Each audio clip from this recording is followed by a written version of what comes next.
Hi, Mike. Thanks for the question. Don't What we're using is embedded fonts. Now you go to Font Squirrel, you find a font you want. I'm not using that anymore. As a matter of fact, I've gone back to using Google Fonts. But think of it as this: I haven't changed the way. I've just added a new way of doing fonts. The reason being, at the time when I did the Coda template, I wanted specific types of fonts that I couldn't quite find on Google Fonts. So what I did is I used some font embedding where we put the fonts in a folder, and then from the styles we use this particular font face property, and when we load in the font, but it's a real pain that it's a nightmare to work with. And I only do it under certain circumstances when, for example, League Gothic, that is a font that I wanted to use. I didn't find something on Google that was close, so I went to Font Squirrel. You can Google that one, Font Squirrel, and I found a font that I could use, and then I embedded it. However, you're going to be way better off by going to Google, finding the font you want, right?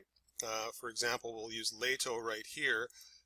Use your Select your font things there. Use the import or use the link, whatever, right? But import works well. So grab your import, copy it into your page right in here, right? And then for your font family, you would use font family Lato, comma, wherever, and use that for wherever you'd want that. For an example would be right here, right?